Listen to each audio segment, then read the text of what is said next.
Fala galera, tudo bem com vocês? Eu sou o Raul da AbrilEduca.com e hoje nós vamos falar sobre os indicadores sociais. Mas antes disso, eu quero pedir para você se inscrever no nosso canal, darem like no vídeo e também ativarem o sininho. Então agora bora para a aula que ela tá muito top. Então gente, para entender o que uma população precisa, é necessário conhecer seus problemas e suas necessidades. Então, investimentos em educação, infraestrutura, saúde podem ser planejados com base em indicadores sociais, dados que traduzem em números, características como a escolaridade, acesso a bens e serviços, renda e também outros. Vamos começar com o primeiro, a renda. Uma das formas mais usadas para avaliar a riqueza de um país, município ou estado é analisar o PIB, Produto Interno Bruto. Então, gente, em 2010, o PIB dividido por cada pessoa do Brasil era de R$ 19.106. Bom, a gente sabe que esse valor não traduz a desigualdade entre os mais ricos e os mais pobres, porque a riqueza brasileira está concentrada na mão de poucas pessoas da população brasileira. Então eu quero perguntar para vocês aqui, o pai de vocês recebe R$ 19.106? Provavelmente não. Então essa, gente, é uma média de quanto o Brasil tem de produto interno bruto e a gente divide todo esse dinheiro por cada população economicamente ativa. População economicamente ativa significa as pessoas que trabalham, certo? Bom, isso vai ser provado quando o Censo Demográfico de 2010 diz que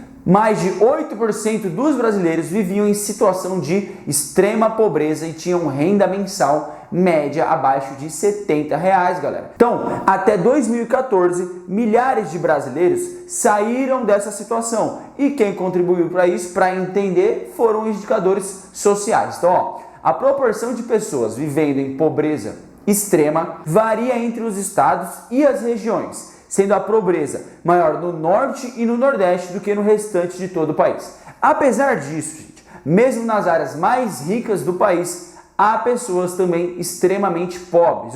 Nos últimos 10 anos, aqui no Brasil, houve um grande avanço do acesso a bens de serviços oferecidos à população. Então, em 2011, por exemplo, cerca de quase 60 milhões de pessoas tinham telefone celular e a proporção de domicílios com computador e acesso à internet aumentou 38% em 2011 para 45%. Isso mostra que houve alguns avanços, certo, galera? Mas, gente, apesar desses avanços, a desigualdade socioeconômica entre os brasileiros ainda é muito grande. Então, vamos analisar a educação. Então, se a gente analisar a educação, a gente vai conseguir perceber isso facilmente.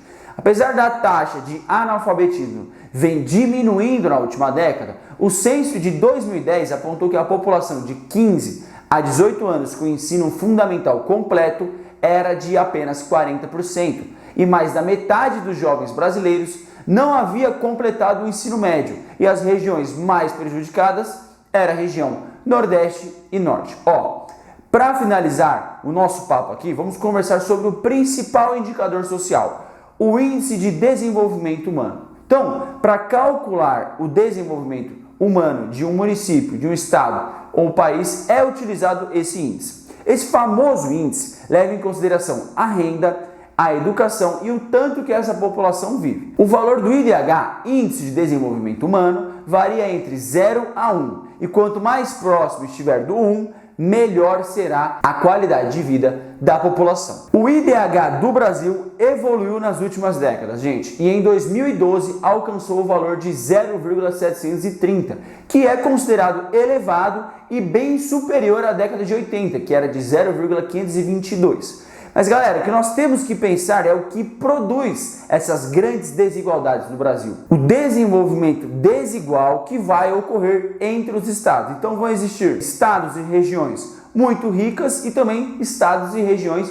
muito pobres. Por exemplo, os municípios brasileiros com IDH considerado elevado se concentram nas regiões Sul, Sudeste e Centro-Oeste, enquanto a maior parte dos municípios das regiões Norte e Nordeste vão apresentar aí índices muito mais baixos. Certo, galera? O que a gente precisa pensar também para fechar nossa aula é que isso não é uma regra, galera. Vão existir municípios e áreas da região norte e da região nordeste que também vão ser muito desenvolvidas. Mas se a gente pensar na média de todas as regiões brasileiras, as regiões sudeste e sul vão ser as que mais vão ter aí esse IDH mais elevado. Certo, galera? Bom, para fechar a nossa aula, eu quero te dar uma dica para você aí que quer saber um pouquinho mais de geografia, de história, de português, mas que também está indo mais ou menos ali na escola. Gente, tem um link aqui na descrição desse vídeo que chama brioeduca.com. Vai lá, dá uma olhada na nossa plataforma que a gente quer muito te ajudar, tanto na escola quanto na vida também. Certo, galera? Eu espero que vocês tenham gostado e até a próxima.